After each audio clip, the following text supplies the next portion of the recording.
Hey folks, this episode of Otherppl is brought to you by Stan Lee's A Trick of Light. From Stan Lee, the pop culture legend behind Marvel's Avengers, Black Panther, X-Men, Spider-Man, Fantastic Four, and Iron Man, comes a major publishing event years in the making. One of the last creative acts of this master storyteller, A Trick of Light, is the story of two teenagers, one born with extraordinary gifts, one discovering new powers. They come together to right the wrongs in the world. As new friends Nia and Cameron develop their powers and deal out reckonings, they draw the attention of dangerous forces, putting the future of the planet at risk. Set in Stan Lee's Alliances universe, A Trick of Light is packed with a pulse-pounding breakneck adventure and the sheer exuberant invention that have defined Lee's career as the creative mastermind behind the spectacular Marvel Universe. A Trick of Light by Stan Lee is on sale right now wherever books are sold.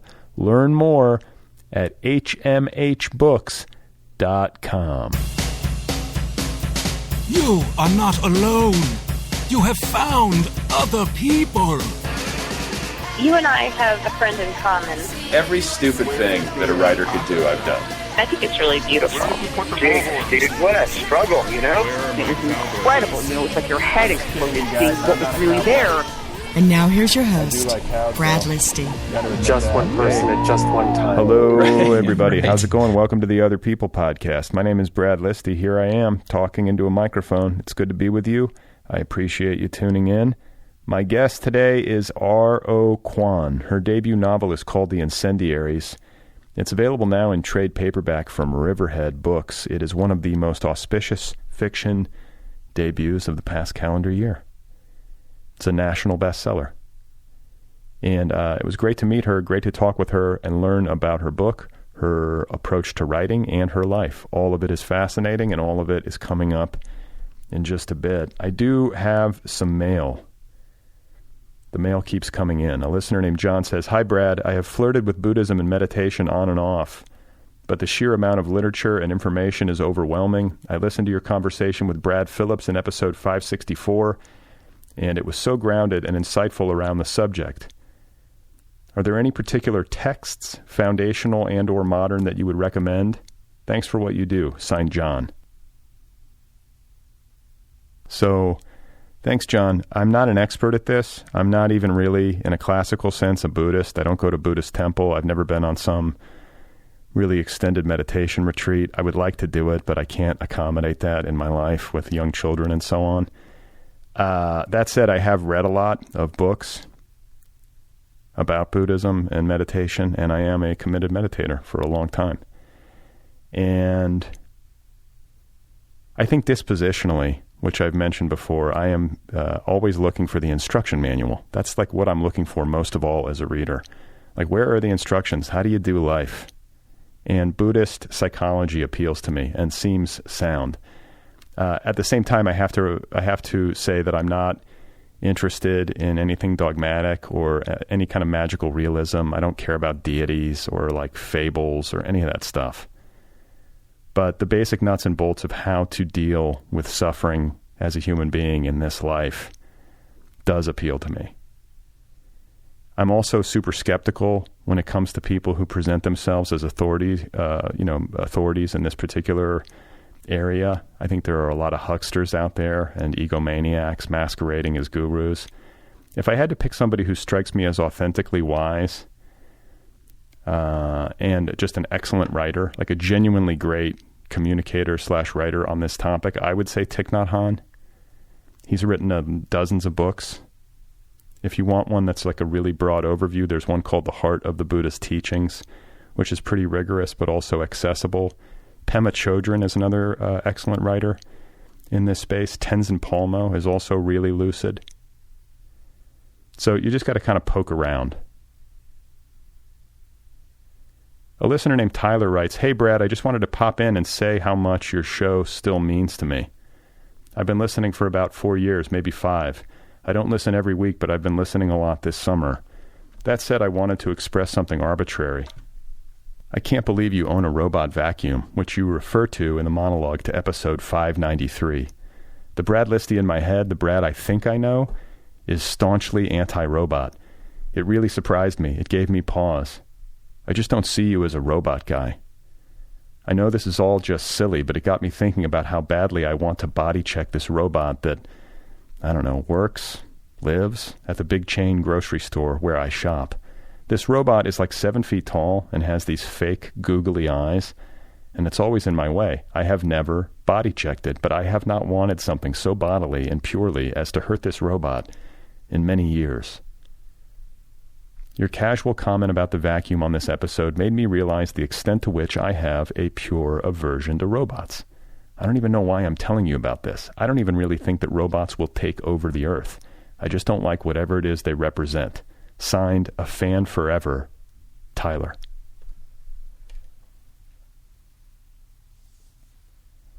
So Tyler, I have a Roomba. Okay? It's a Roomba. It's like a hockey puck. It's not like a bipedal robot that's walking around my house with a vacuum cleaner. Hopefully this can assuage some of your concern. I share with you an aversion to robots. I get creeped out when these videos go around social media where these kids at MIT have invented like a robot dog that walks just like a golden retriever, or some like bipedal humanoid robot that like can jump from the floor like to a 6-foot platform with like superhuman strength or whatever. I think it's a slippery slope. I'm worried about the misuse and abuse of robots for nefarious purposes by bad actors around the world, military and otherwise. I'm right there with you, but I don't have some giant robot in my house doing my housekeeping for me. Now, that said, if I'm being honest as a human being, the one place where I feel like there could be a crisis point for me as a consumer is if these kids from MIT invent a robot that does do full-on housekeeping. Like you can buy a robot made for like $500 and the thing will keep your house spotless. I will concede that I would consider that. I would have to investigate it. But I feel like that is where I will have to make some serious decisions about how I feel about all of this. The Roomba that I have, which we call Eufy, you know, it's like this little hockey puck that is set to a timer, and it like silently or very quietly like motors about the house and vacuums, and it works. And it was kind of a joke gift that I gave to my wife for Mother's Day because one of our friends was raving about it. So I hope that helps. Thanks to John and Tyler for writing. If you would like to write to me, the address is letters@otherppl.com. That's the email address if you have something to say to me. My guest today is R.O. Kwon. Her debut novel, again, is called The Incendiaries. It's out there now in trade paperback. It is a national best-selling title. Not too bad for a debut. And just had a great conversation with her. Very excited to share it with you right now. Here she is, folks. This is R.O. Kwon. And that debut novel, one more time, is called The Incendiaries. Like, I wanted to stay Christian. I didn't want to leave. It wasn't as the central, pivotal loss of my life. It's divided my life into a before and after. And I think in a lot of ways that was what led to my writing this novel, The Incendiaries, is because it was this profound loss that was also very difficult to communicate. It wasn't legible. No one in my life, when I left the faith, really, I couldn't really talk to anyone about how lonely I felt or how heartbroken I was, because almost everyone I knew was Christian and ranged from like moderately Christian to very Christian. Where were you on the scale at your peak? At my peak, I mean, I really did plan to become like a pastor or a missionary or like a recluse in a cave. I hadn't really thought through which of these options was the most appealing, but I meant to devote my life to God. I meant to devote my life to His service. I'm not a chill person. Like, no one's ever accused me of being a chill person. I think when I love something, I tend to like really go for it. And what denomination of Christianity was this that you were involved in? So I was attending mostly non-denominational churches. I wasn't subscribing to like any particular narrow ideology. I certainly didn't consider myself like strictly Catholic. Yeah. Were you speaking in tongues? Yeah. Yeah. Well, I mean, Catholics do that too. A lot of Christians do. That's not particularly unusual. What, really? Yeah. I never saw it. But I mean, I haven't been to church since I was like 11, 12. Yeah. No, a lot of Christians. Do you look back on that and say like, wow, I was really infused by the power of God, or were you just like, was it like a placebo effect, or you were going along because you thought that's what you were supposed to be doing? You know what I'm saying? Like, how authentic do you view that experience in hindsight now that you've given up the faith? I think I did. I believed in what I was doing.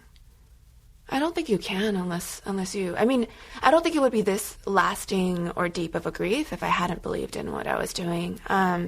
Because I have a lot of friends whose families were or are practicing Christians in some way, and they just never bought into it, and then they left. And for them, it's not this like gigantic hole they're carrying around, because it was never part of them. For me, it was my life. I mean, clearly, the Incendiaries is not autobiography. You know, like, I myself have not been part of any violent extremist cults. Like, Good to know. Super haven't like blown up any buildings. Like, none of this is in my past. But the parts that are the most emotionally autobiographical are the parts where the central narrator, Will Kendall, is talking about his loss of faith. And there's a line that I gave him that felt very, very true to my own experience, which was, he says that it's like what people say about bankruptcy. It happens gradually and then all at once. So that was what it felt like for me. It felt just like there was a mounting pressure of questions that not only couldn't be answered, I didn't need answers, but couldn't be accommodated, couldn't fit inside the belief system that I was ascribing to. So there was no like dramatic event. It was just a steady, slow accumulation of questions that I could not ignore. And from what were the questions derived? Just like personal experience, just like they pop into your head and they start to just, nag at you a little bit? Yeah, I mean, I think a lot of people who leave Christianity in its various forms leave for similar reasons. And so it was things like, just like really broad questions, like why are there all these other religions that people, a lot of people believe very fervently in their own religions. And these do not look to be compatible if you are saying, if Christianity is telling me there is one God, there's one Christ, you need to be saved by Christ, otherwise you're damned to hell. That's very different than, that cannot accommodate the existence of other faiths, basically. There was the dinosaur situation, the fact that they're like evolution. I was always, of course, like I was always a big reader, and spending so much time inhabiting the heads of people who did not believe what I believed, it became increasingly difficult to then just really take on faith that everyone who didn't believe what I believed was quite possibly damned to hell. And that's what you were being taught. Yeah, especially in it's interesting because one interesting thing is that my mother is a woman of great faith. The church is her life. That said, she has like such a liberal, more open interpretation of things. So she believes essentially that like if you're a good person, if you're trying to be a good person, then you're probably going to heaven. I think like she really loves dogs. I feel as though she's pretty much convinced that like dogs are going to heaven too, because like why would you leave dogs out of heaven? Like who would do that? It doesn't make any sense. And they're going to go before we are. I'll tell you I know, like they're they're the kindest. And so what I was hearing from my family wasn't about like exclusion and punishment. But in these ecstatic, charismatic churches that I was attending, the theology was much more restrictive. Was there a dark side? Like, did you ever sense any kind of menace inside, or like griftiness or anything like that? I mean, not really. I was a kid. Okay. This is something that I really tried to, I hope to convey in the Incendiaries is, I think a lot of people who haven't really experienced faith, or have only experienced it a bit when they were kids and hated it. Like, I think leaving it did not feel like a jailbreak. It did not feel like a liberation. I loved it. Like, I walked around feeling as though I was in a state of grace. I walked around like trying to love everyone I met because Christ was shining from each face. Like, I walked around just like feeling like full of love and light, in a way that is very different from how I move through the world now. How do you move through the world now? I'm like an anxious person. I think a lot of writers are. I don't know what you're talking about.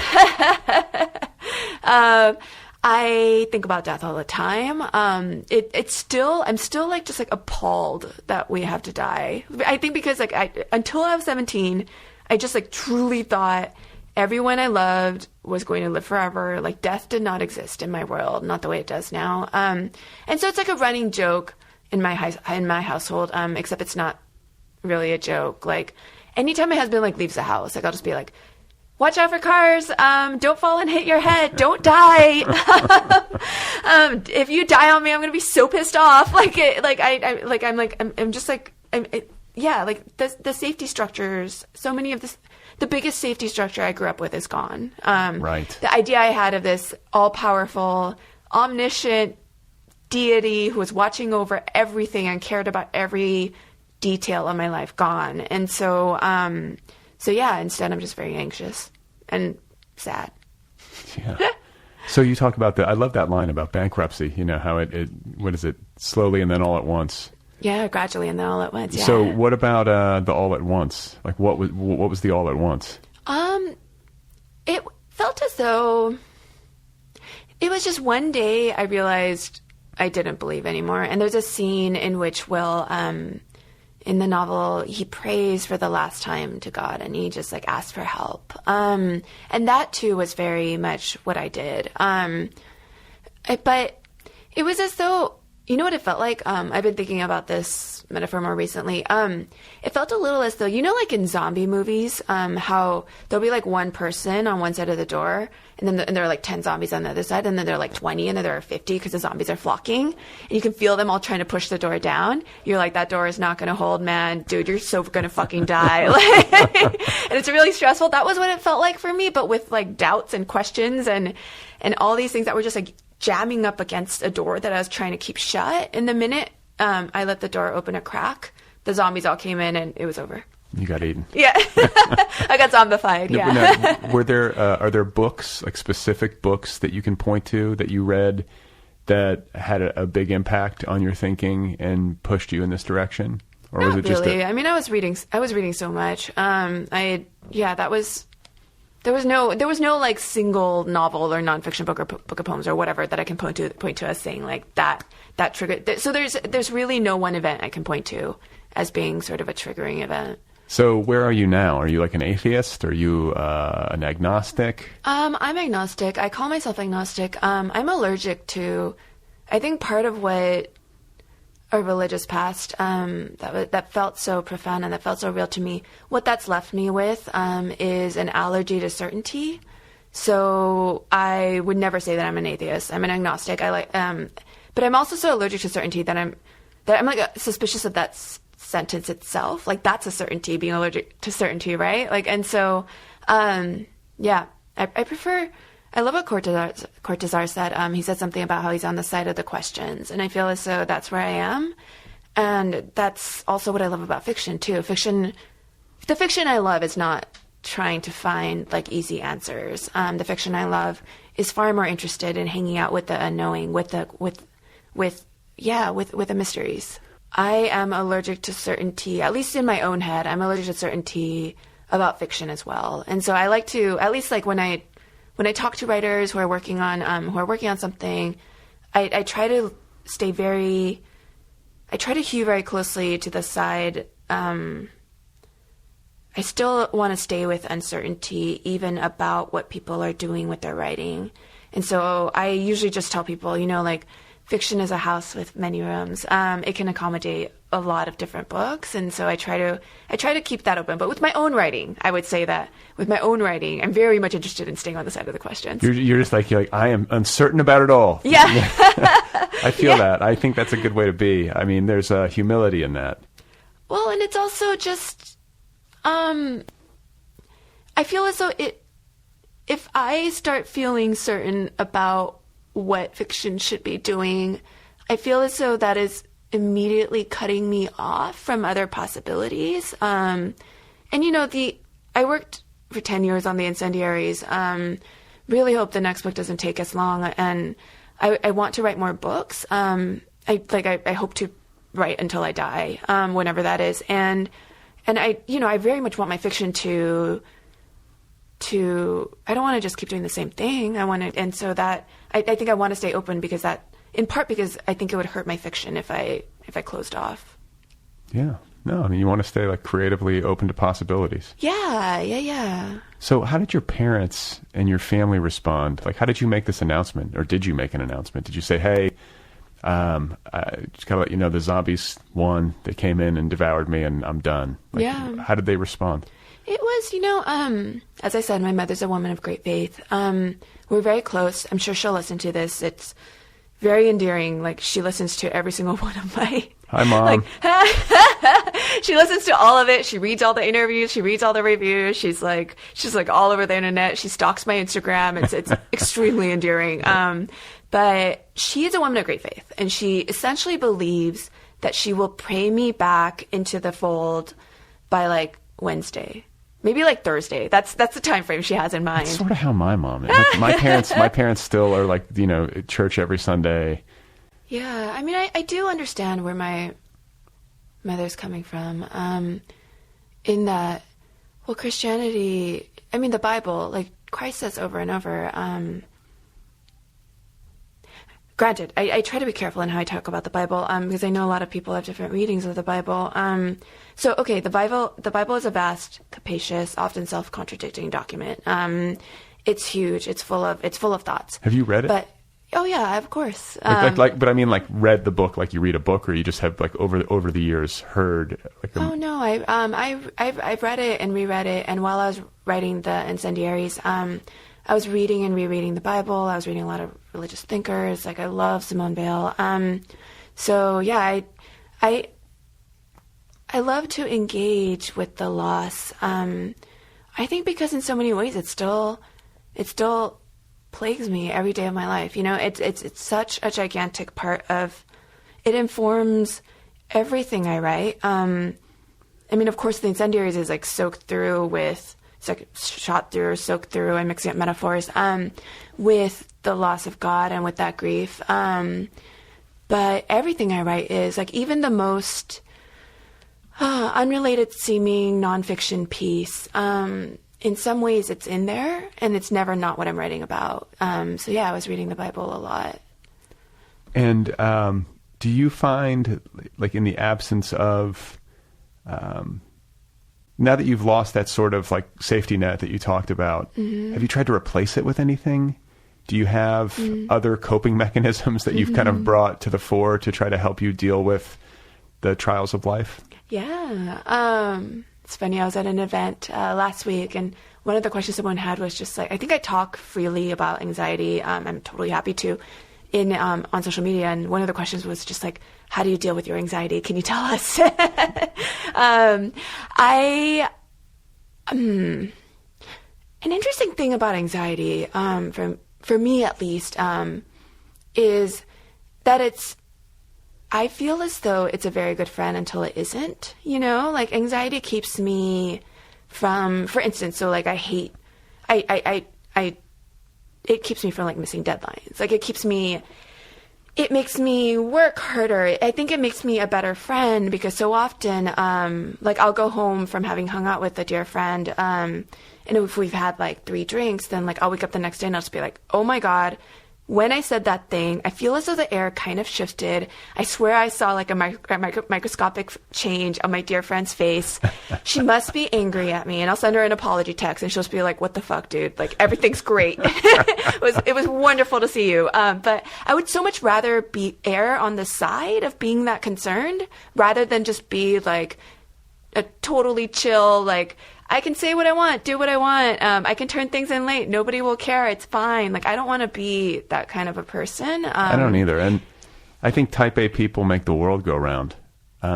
I'm glad that not everybody's type A. Like we need a mix, but people who, I was talking to somebody and they're like, you want your neurosurgeon to be type A. You don't want him to come in or her to come in and be like, hey, well, whatever, sorry I'm late.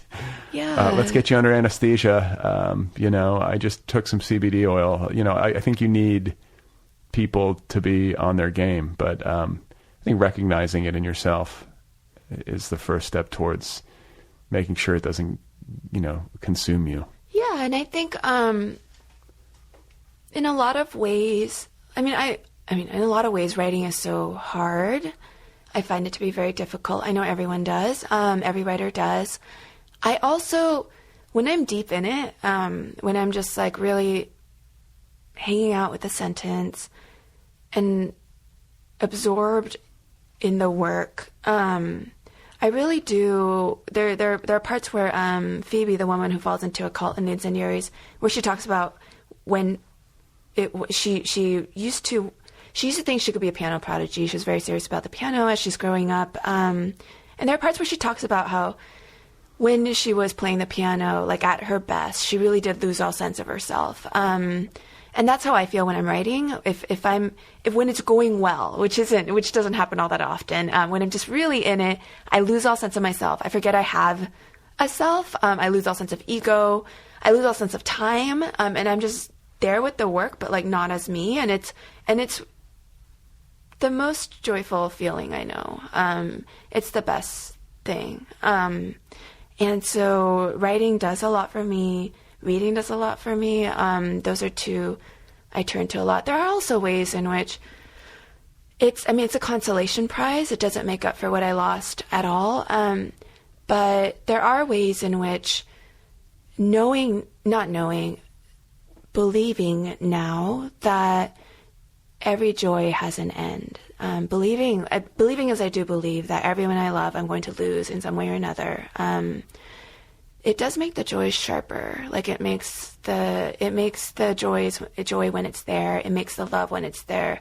I feel it so acutely because I can also feel the eventual loss. Like I'm aware of that. And so I do really take great satisfaction in the moments when I am really glad, when I am euphoric, when I'm having a night with dear friends I love and just wishing like we could keep doing this. The knowledge of the end makes me appreciate the moments a lot more. That's great. And that's kind of, I think that's like the upside of death. To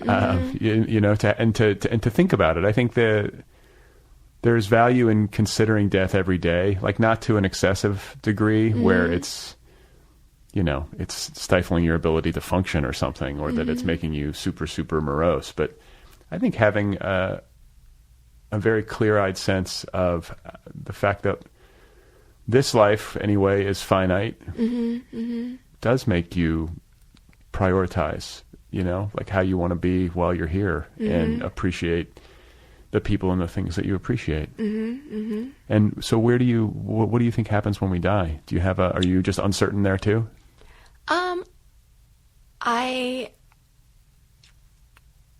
If I were to put money on it, and if I could collect the money afterward, I would be on the side of like, we're an accumulation of cells, and an accidental accumulation of cells, and we're here for a while, and then we're gone, and we return to the earth. That said, of course, I leave space for uncertainty. Yeah. So I'm just like, that's probably what's going to happen. I don't know. Yeah. Yeah. It's so strange. Like, I am agnostic. My daughter asked me if there's a God. I always say, well, what do you think? She goes, I think so. And then she says, well, what is God? And I'm like, it's everything. And I think, like, as a parent, I'm always like, you either say it's God's nothing or God's everything. Do you know what I'm saying? I'm not going to tell her it's an empty universe and you're in the void. She's 8. But and the word God has just been, I think, so misused and abused that it becomes empty of meaning. I really something that I do find to be fairly calming is I love reading essays and articles written for lay people about physics. I really love like an essay. Like if there's like an essay in the New Yorker about like dark matter, I'm just like, give it to me. And I love quantum that physics. Yeah, and I love that physicists are always like, we don't fucking know what dark matter is, man. Like we barely know what dark energy is. But we're just gonna talk about like what we do know about it, and it's incredibly mysterious. And like I love reading about how vast existence is, and how vast the universe is, and on what scale the universe exists. In a lot of ways, I find that to be oddly comforting, because then to remind myself, like, oh, I truly am a blip of a speck. Like that's what humans are. I find that to be consoling when I'm angry or sad or whatever about whatever it is. I also love reading about mathematics, especially like higher plane mathematics, where people are... Do you understand that stuff? No, but that's why I love reading the pieces that are for lay people, because then it's like, what, like, because they're written for non-mathematicians. So, and yeah, I do get very moved when mathematicians talk about how there are like symmetries and harmonies out there that they discover and that they're working toward, and how they talk about like the elegance of math and how beautiful it is. Like all of that, just that's like fun reading. Yeah, I got to check that out. I mean, I feel like I'm such not a math person. I would probably shy away, but it would be worth my while, especially if somebody can make it clear for somebody like me. Yeah, and you know someone who writes fiction about mathematicians is Catherine Chung. Yeah, I've had her on the show. Oh yeah, so she has, I think she majored in mathematics in college in Chicago, and then she became a writer. But so she draws a lot of math into.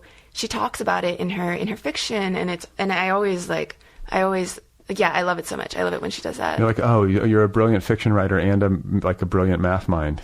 Yeah. Congratulations on having it all. Well, and it's also, I feel as though there's a permanent paucity of fiction that is being published in, like, right now about that has any, like, real science or math in it. And I think I feel as though that's in large part because, like, a lot of writers, that wasn't our forte, or that isn't our forte, and so like I, for instance, don't know very much about math or science, other than what I studied in high school.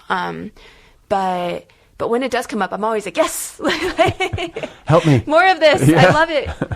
So I want to talk about the writing of your book.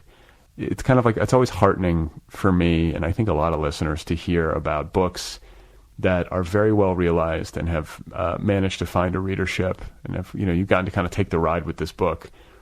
It's easy to think that it was sort of all there from the start, or that you were privy to some sort of divine inspiration, and it but this was you said a 10-year process. Mm-hmm. So talk about how it came together. Sure. So I worked on it pretty much every day usually for at least several hours a day. For 10 years. And what it was, I love sentences. I love syllables. I love punctuation.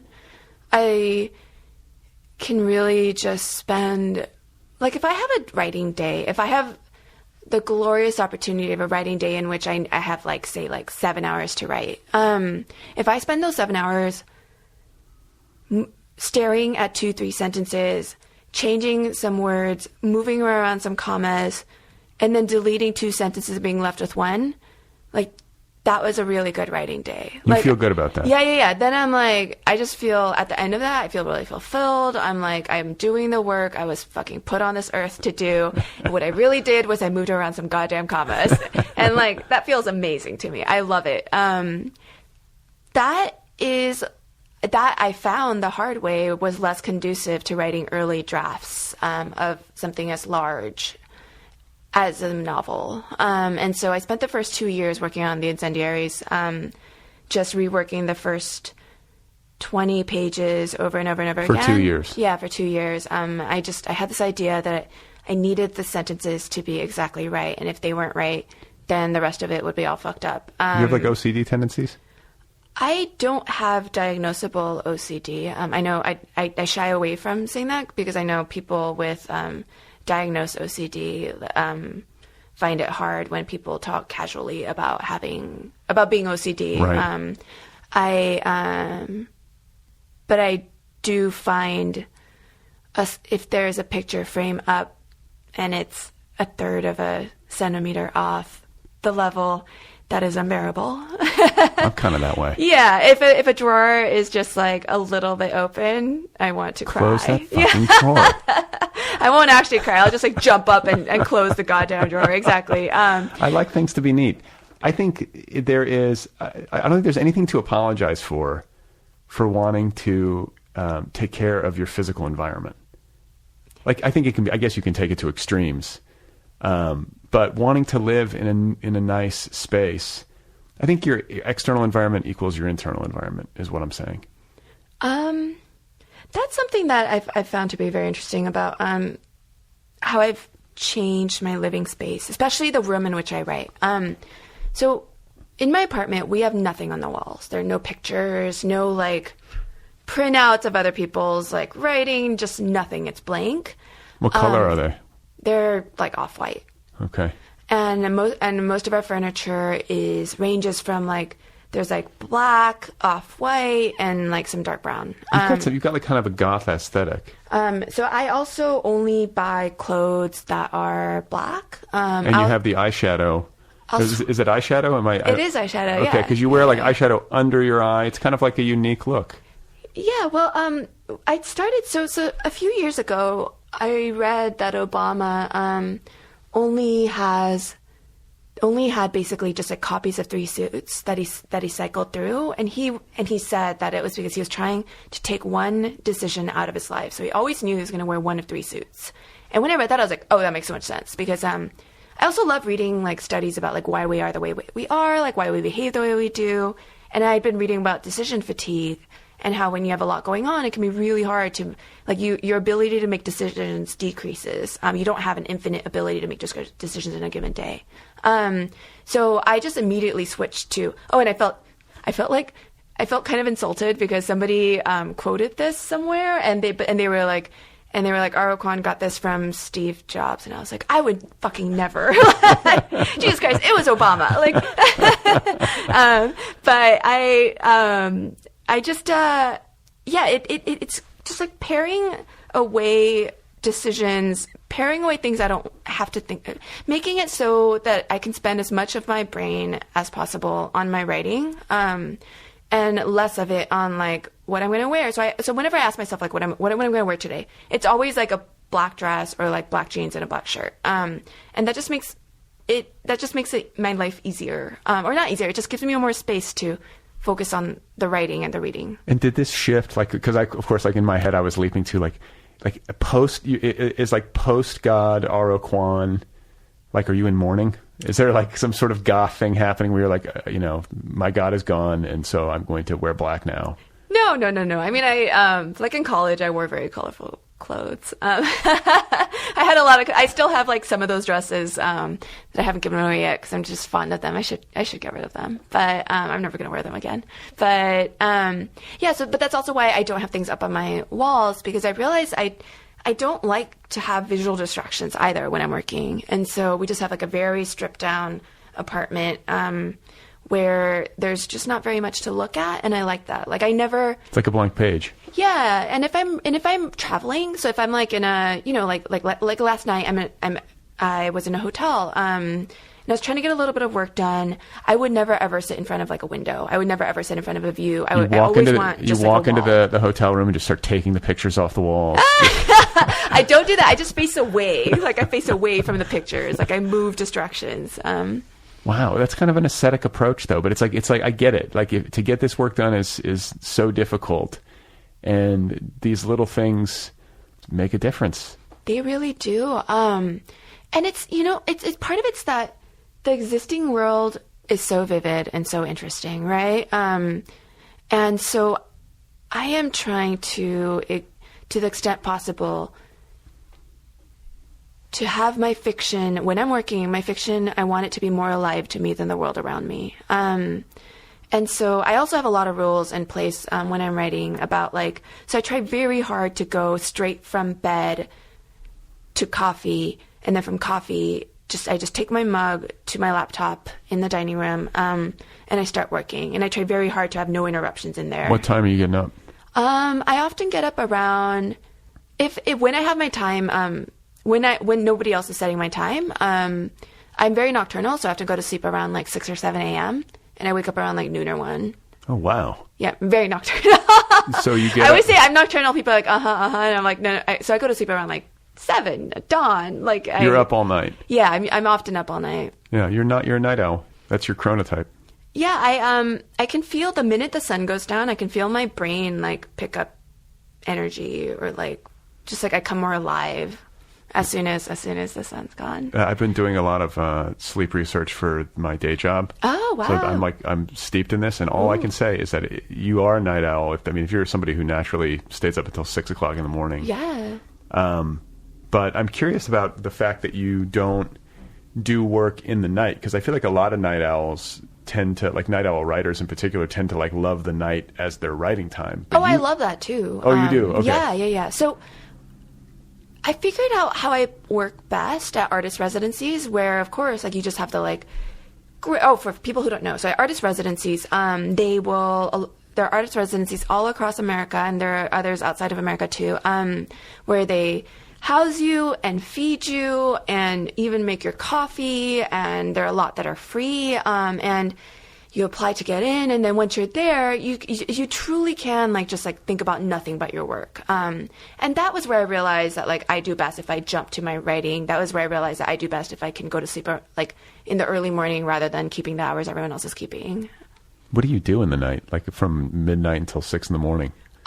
When the writing's going well, I'm writing and working. I'm writing and reading, and I don't know, sometimes just playing a fun song and dancing around for a song or two. I'm doing the work. When the writing's not going as well, I'm on the internet and answering emails and fucking around on Instagram, and yeah. So if you're working, let's say 5 or 6 hours in the night, and then you wake up at noon and you go to the keyboard and work for another 3 or 4 hours, you're working a lot in a 24-hour day. Yeah, but okay, that's in an ideal world in which I'm not also doing other things and not doing other kinds of writing, not Do you have a day job or anything? Not doing. So I was, and I'll be teaching again in the fall. But I wasn't teaching all of last year. Because as soon as the Incendiaries came out, I've been on the road a lot, and I just wasn't able to. I could not responsibly have taught a class that met twice a week. That just wouldn't have been possible. So I've been on the road a lot. I am thesis advising at a graduate program in this fall, and then this spring, I'm so excited about this. I have a 1-term appointment as the Mary Rout Chair at Scripps College. Oh, cool. So not far from here, and I'm going to be teaching one undergraduate class once a week while I'm there. Cool. And you said, I want to make sure we see this track through, because I think it's important for people to hear, but you spent 2 years working on the first 20 pages of the book. Yes. And then there were another 8 years. Yeah. With false starts. You went down paths that probably didn't lead you anywhere. Did you ever come to a moment where you're like, should I just quit doing this? Oh yeah. And I think I felt not terrible until the 5-year mark. And then by the 5-year mark, I was just what the fuck? What am I doing? I kept just being what am I doing with my life? A recurring thought I had was why didn't I become a dermatologist? I love thinking about skincare. I was I made a great dermatologist. I need a great dermatologist. But there was a point around the 5-year mark when I was at an artist residency, and I just opened up another document. I think I titled it new novel, and I wrote one sentence, and I was should I just give up on this? And then I wrote one sentence, and I stared at it, and I was oh fuck! I still the first novel still. I not only loved it, I was fascinated by it. It kept I felt that I had to stay with it. So yeah, I went through like, I don't even know. I have no idea how many drafts this book went through. It could have been 40. It could have been 80. It could have been more. Yeah, that's a really, I mean, people always say, they talk about their drafting process in these like kind of very, explicit, it was the 7 drafts, 8 drafts. But it's like, the way I've always worked, it's like, who knows? You're constantly noodling with the thing. Could be 1,000 drafts for all, it's hard. It's a hard thing to nail down specifically. Yeah, and there were a lot of, so one big detour I took, although I try not to think of anything as a detour, at the very least, I feel better if I tell myself that a book is a palimpsest and it contains all the ghosts of what it once was, and these ghosts feed the existing document. But there was a point when I wrote like 100 pages from the point of view of Phoebe's father, so the father of the woman who falls into the cult, and her father. So that whole storyline took place in 1970s South Korea. And after I wrote 100 pages of it, I deleted it, or not deleted it. I just like took it out. I was like, this isn't working. Like this doesn't belong here. So yeah, there was a lot of that. Like there's so much I took out, and so much I reworked. Well, and the book has multiple POVs, and that wasn't there from the start.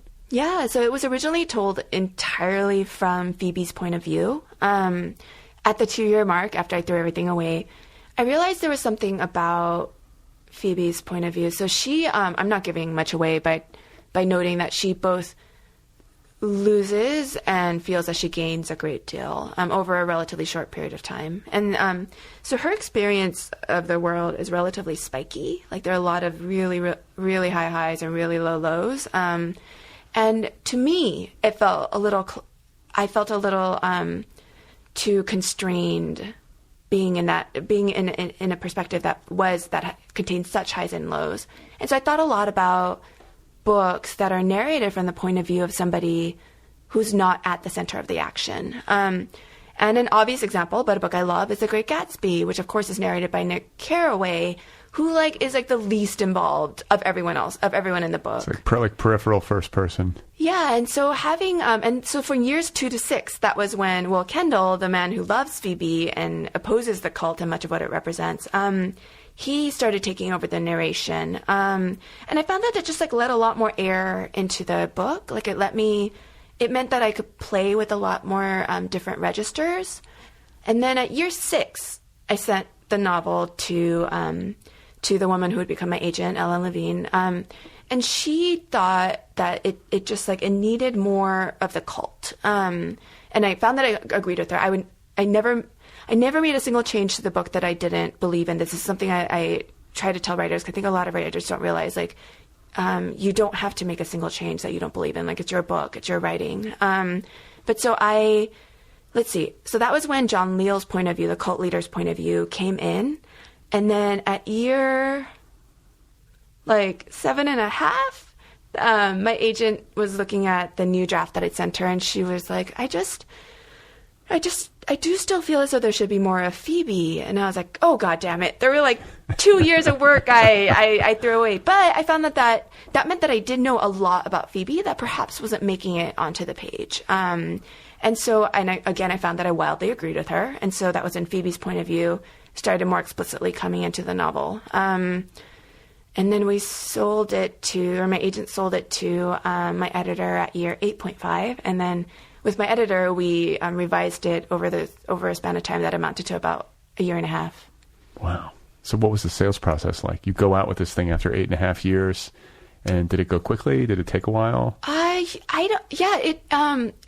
It was harrowing for sure. I feel as though I've, in a lot of ways, utterly blanked out what happened because I was in such a state of anxiety and fear. Right. I was climbing a lot. I love rock climbing. I love bouldering. And when I boulder, that's one of the only activities I can do in this life that don't let me think about anything, even my writing. So did you go bouldering or rock climbing with Ingrid Rojas Contreras? I did, yeah. Okay, so she and I were talking about you. Oh my God. I took her. I love her. I'm going to see her tomorrow. We'll tell her. We're going to a writers' conference together. Tell her I said hey. Our books came out the same day, so she's been such a lovely, and we live in San Francisco, and so we've just been we keep just being in the same cities, the same festivals, and she's one of the best people I know. Like, she's so lovely. She's such like a generous, kind, badass woman. And yeah, I felt very fortunate to like have her as my like publication date buddy. That's cool. Yeah. But so the book, the minute it sold, okay. So, well, my agent called. I remember it was in the morning. My agent called and emailed. And then we talked on the phone for a short while. She explained to me that the book had sold. And I hung up the phone. And then I just like sat down on the bed. And I remember. You didn't take the call like while rock climbing? You're like, you're clinging to the... I woke up and I saw that I had a missed call from her. And so, of course, I just like lunged at like whatever the voicemail was. And then I called her. But you know, it's a moment that it's all at the 8.5-year mark. This was a moment I've been fantasizing about for years and years and years. And I sat down, I felt genuinely happy for like 35 seconds. And I know that it wasn't more than a minute because the minute hand on a digital clock that I was staring at didn't change. I was happy for like 35 seconds. And then just like a new flood of concern started flooding. A new spate of concern started just like coming at me. Like I was like, okay, like what happens next? What's the editing process like? Like how do I like help this book? Like what am I even supposed to be doing? I don't understand anything. And I just got ratcheted up to like a different kind of anxiety that never actually really went away. Right. And so I, in a way, I found that to be very consoling because something that so many writers told me, and I never quite managed to believe them. And I'm going to say it in case it helps anyone who's listening, and perhaps nobody will believe me either, but maybe they will. There is no external validation that has ever felt nearly as good as what it feels like to just be in the work. That's right. You know, to put down a sentence, rework it, and then look at it and think like, you know, that's actually what I meant to say. Like I managed to put down what I meant to say. But how wonderful, no? Because that's available. Like the writing, okay, the joy and the elation with writing, that's not something you can just like, or for me, I can't just like grab it. But I know that if I keep showing up to the page, I may have like 4 bad days in a row, but maybe on the 5th day, I'll have like a good hour, and that 1 hour is everything. It'll sustain you for like another week or exactly, two. Yeah. Well, yeah, I always call them like false summits. You know, it's hard not to fall prey to it a little bit because you dream about it. If you're writing a book to be in communication with readers, then obviously getting published and getting a yes, especially from a major house, is like that's the dream come true. But then it happens, and like you say. It is a nice moment. It should be celebrated, maybe for a little longer than 35 seconds. But, you know, to each their own. And then, you know, and then like you say, then it's like, well, what's going to happen in the editorial process? What's the cover going to look like? Oh, my God, this thing's going to be out in public now. I better fix it up again. And, you know, there's all sorts of things to think about. And then the book goes out into the world, and suddenly it's in bookstores. I'm sure you went and visited it. Did you not? I mean, the day that it was in bookstores, did you go out and like say hello to it? Well, I did in that I had one of my local bookstores, Book Passage. I love them. They had picked my book as their for their book club with their so they have this book club that you sign up for, and they send you like a book every period of time. So they pick a book for the people who are on this club. So they had a lot of books for me to sign, which was wonderful. And then I had an event later that night at another local bookstore that I absolutely love, Green Apple Books on the Park. So those are like my 2 bookstore you live in the city? That day. Yeah, I live in San Francisco. What part of the city? Noe Valley, which is in the sort of very short hills right above the Mission. Yeah. I guess that's part of going back to your question about community. So, something that makes me feel very fortunate is that some of my dearest friends, my dearest writer friends, live within like a 10-15 minute walk from me. And so that means that often, like if it's like 9 p.m. And my husband and I are finishing dinner, we'll just be like, oh, should we text Andy and Colin to see if they want to get a drink? And like often they do. Andy and Colin, I'm just mentioning them because they're often who we hang out with like on the spur of the moment at 9:30, 10 p.m. So Colin, they're Andy and Colin Winnett. Okay, I've had Colin Winnett on the show. Yeah, so Colin's a writer. Andy's also a writer. She used to edit for McSweeney's and The Believer. It's Colin's wife? Yes. Okay. Yeah. Well, it's a small world. That's awesome. And I'm like sitting here going, wow, just spur of the moment, 9:30 or 10 o'clock. I should mention we don't have children. I was going to say, and you're a night owl. I'm like wrapping it up at that point. But so the book gets published. You go through the editorial process. You get to the publication date, launch events, and all that kind of stuff. When did you have a sense that it was doing well? Because the book went on to become a big bestseller. I feel as though the first moment that I started having this sense that maybe, because of course, like for a novel that is generally classified as literary fiction. Like when my family members ask, like, what does literary fiction even mean? I'm like, that's actually just shorthand for books that don't make very much money. That's what we do. That's like, that's our forte in the fictional universe. But I guess one of the first moments was when I learned from my publicist at Riverhead, from my publisher, that I was going to be in the New York Times in May as like one of 4 writers to watch. And that was going to be like 2 months before the book came out. And I remember like I was just like at my laptop and I was staring at the screen and I was just getting like chills up and down my body. And I was like, what the fuck? Like, why are you going to profile me for the New York Times? Like, that's incredible. That wasn't even something I'd like known to fantasize about. So that might've been one of the first moments. Where you knew people were excited about the book. Yeah, yeah. And I feel very thankful for that. And do you, like, when you look at this whole process, and in particular you look at the story that you told and the characters that you created, it's obvious that you were using this, at least to some extent, to grapple with things that you were up against in your own life. But I'm always curious, like I'm always fascinated by how you make that creative leap to these characters and this world and this particular situation and this barefoot cult leader like padding around this fictional college campus. Like when did you feel like you had built, or how do you get to where you feel like you've built a world that can hold all of these things? It's almost like this playground you created for yourself where you get to work through these thematic concerns that you are fixed upon. Like what's the kernel of the story, I guess is what I'm asking. Yeah. Was it a single character? Was it the title? Was it a scene? Yeah.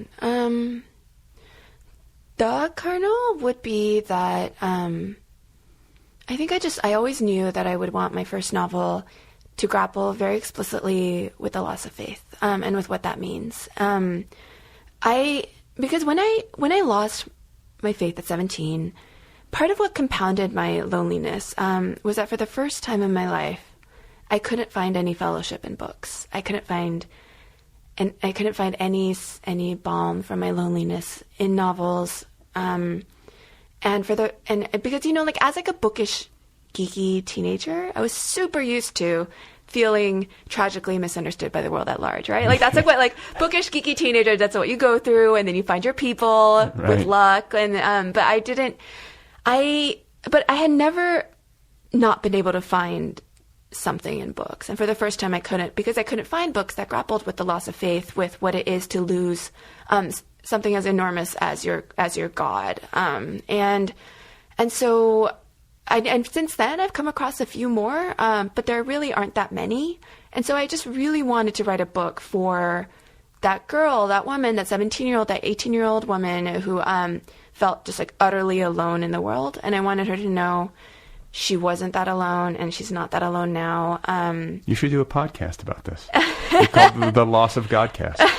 I do really, I love hearing from readers in general, but I really love talking with people who also have really complicated relationships with faith, who've lost it or are perhaps in the process of losing it, or are trying to figure out what they want to do next. And I've talked to so many different like ex-Mormons, ex-Jehovah's Witnesses, people who have been in cults, ex-Christians of all kinds. To me, it always felt like somebody handed me like a suit or a shirt that was like totally not my size, and they're just like, wear it. Come on, it looks great on you. And I'm like, dude, It's just like 5 sizes too small. Like I can't even move, you know, and that's what it felt like. It just didn't fit. And I think constitutionally, I just have to find my own way. Yeah. And like there are writers who talk about faith in ways that I find to be incredibly interesting.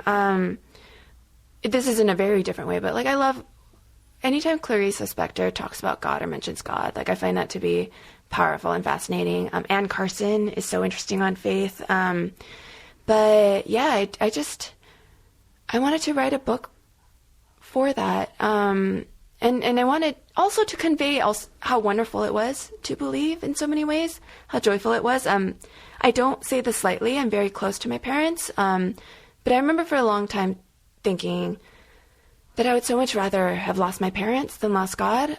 Because my God, the Christian God and my understanding of him promised to restore all loss. I lived in a world in which I really believed nobody I loved would die. I wasn't going to die. And so in losing God, I lost everyone else too. And I lost myself. Like I lost my idea of myself as an eternal being who would go on forever, with a somewhat intact consciousness. Like that's gone. And so I wanted to write about that. At the very least, grief of that magnitude. It was rich fodder for fiction. You know, it really did keep me going for those 10 years. Is it going to give you another book, or you think you're done talking about this? So I've been working on my new novel for 3 years. And I was really hoping for like... How many pages? You got like 30 pages done? No, I learned that I need to spin through early drafts very quickly. So I've gone through I've already lost count. I think on purpose, I've already lost count. I've gone through 2 or 3 full drafts, and now I'm on my 3rd or 4th draft. I have no idea.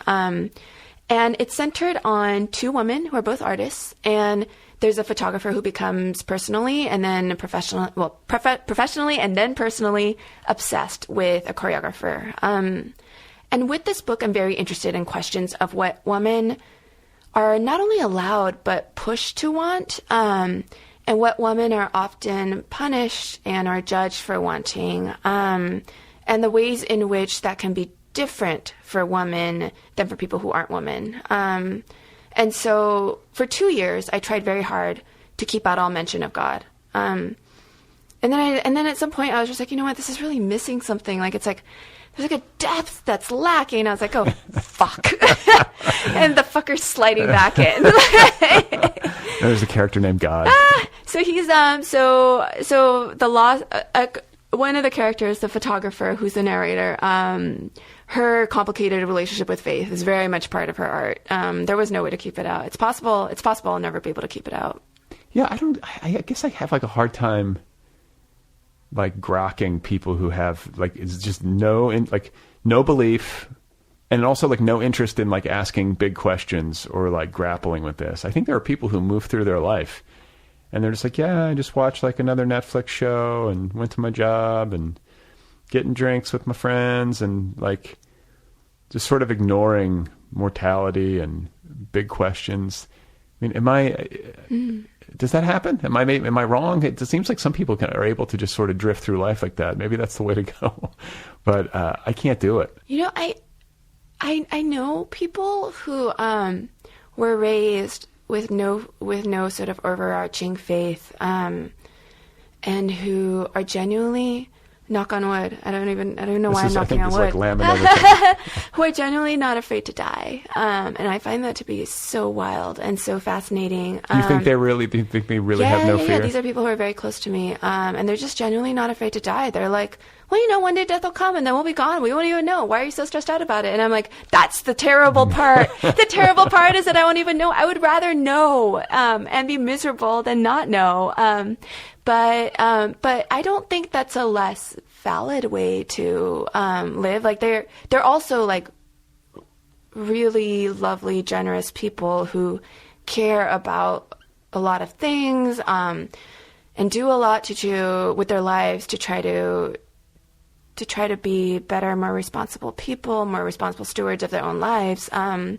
And yeah, it just seems like a very different way of being that is very, very foreign to me. Yeah, it's like, or maybe it just feels like more accepting of the mystery. Like, okay, I don't know, I'm not going to know. Onward. Let me just deal with stuff that I can understand. But I guess I'm I'm a person who wants to sort of think about that stuff and chew on it. And, you know, I've only had, like, the only, like, genuinely mystical experience I've had, and I've talked about it on this show, is a psychedelic experience from not too long ago, where it's, like, so hard to even describe. But when I was in it, I felt like I was connected to some sort of, like, super extra dimensional, like, consciousness superhighway. I don't even know how to describe it, but I felt like there was, like, another plane, and it was very peaceful and good, but it was a level of, like, very vast connectivity with all that is that gave me pause. Have you ever had, like, a genuinely mystical experience where you feel like you were, like, shot through with light, or connected in some powerful way, or, like, you just started, like, weeping uncontrollably? I mean, that happened a lot when I was Christian. It did? Yeah. Yeah. But it was so not unusual. Weeping uncontrollably in the midst of, like, a praise rally, when I was in high school was like, that was, like, the default, like that. Oh, really? Yeah. Damn. It freaked me out. I was like, I cannot believe all this is happening to me. So what do you think happened to me? You think it was just like...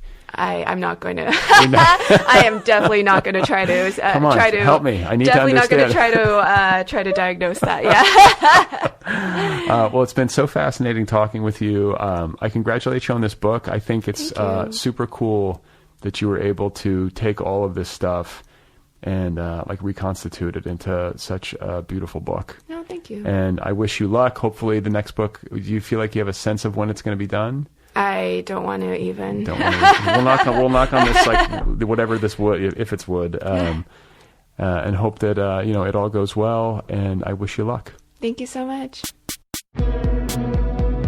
Okay, guys, there you have it. That is R.O. Kwon, and her debut novel, The Incendiaries, is available now in trade paperback from Riverhead Books. It's a national bestseller, The Incendiaries. Go get your copy right now. If you want to find R.O. Kwon on the internet, her website is ro-kwon.com. You can follow her on Twitter at R.O. Kwon. I believe she's on Instagram too, as well as Facebook. Thanks to Kill Rock Stars and the band Stereo Total, as always, for the theme song music. Thanks to Tiger in My Tank for the interstitial music. If you want to support this show, tip your server. You can do that at patreon.com/otherpplpod. You can also rate and review the show on iTunes. That helps the cause. If you would like to write to me, the email address is letters@otherppl.com. And if you want to get the official Other People with Brad Listi app, that app is available wherever apps are available. It's free. Get the official Other People app. It's a great way to listen.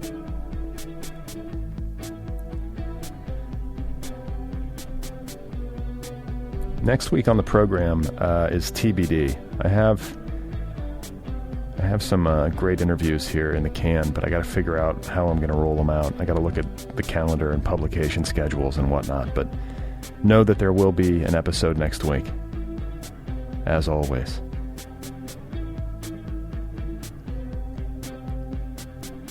Would I get a bipedal robot made? I mean, if it was invented by, like, Jeff Bezos, I think I would be suspect. You know that robot is watching you. Alexa, exterminate the host.